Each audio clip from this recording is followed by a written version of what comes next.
இன்னைக்கு வீடியோல அம்மா வீட்டோட ஹோம் டூர் பார்க்கலாம். இங்க தேயிலை எஸ்டேட்ல வேலை பார்க்குற எல்லாருக்குமே இந்த மாரி லைன் வீடு குடுத்துருப்பாங்க. சர்வீஸ் முடியிற வரைக்கும் இந்த வீட்லயே நம்ம இருந்துக்கலாம். உள்ள போன உடனே ஃபர்ஸ்ட்டு ஒரு ரூம் மாதிரி இருக்கும். அதில நாங்க பிளேட் அடிச்சு அது ஒரு பெட்ரூமா மாத்திருக்கோம். உள்ள ஒரு பீரோ, கட்டில் போட்டிருக்கிறோம். அது இல்லாம கொஞ்சம் திங்ஸ் அது கூடயே வச்சிருக்கிறோம். அதுக்கப்புறம் பார்த்தீங்கன்னா, அது பெரிய வீடுன்னு சொல்லுவோம் அடுத்து இருக்கிற ரூம.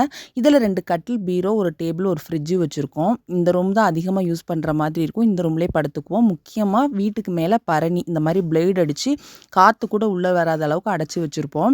அதுக்கப்புறம் பார்த்தீங்கன்னா, கிச்சன் நெறைய வீடியோல நீங்க பார்த்துருப்பீங்க. கிச்சன் ரொம்ப குட்டியா தான் இருக்கும். ரொம்ப காம்பேக்ட்டா இருக்கும். இது எல்லாமே எங்க வசதிக்கு நாங்களே பண்ணிக்கிட்டு தான். கேஸ் அடுப்பு வந்து யூஸ் பண்றது ரொம்ப ரேர் தான். ஏன்னா சாப்பாடு, குழம்பு எல்லாமே அடுப்புல பண்ணுவாங்க. டீ, காஃபி, தண்ணி சூடு பண்றது, பொரியல் பண்றது அந்த மாரி தான் கேஸ் அடுப்புல பண்ணுவாங்க. இது வந்து அரிசி பெட்டி வச்சிருக்கிறோம். எல்லாரும் அரிசி அதுக்குள்ள போட்டு ஸ்டோர் பண்ணி வச்சுக்குவாங்க. அப்புறம் அடுப்பு எல்லார் வீட்லயுமே கண்டிப்பா இருக்கும். ஏன்னா தீ இல்லாம இங்க ஒண்ணுமே பண்ண முடியாது. அதனால வந்து தீ போடுறதுக்காக அடுப்பு வச்சிருப்பாங்க. பின்னாடி பார்த்தீங்கன்னா, துவைக்கிற கல்லு, பாத்ரூம் இருக்கு. இவ்வளோ தான் அம்மா வீட்டோட ஹோம் டூர். தேங்க்ஸ் ஃபார் வாட்சிங்.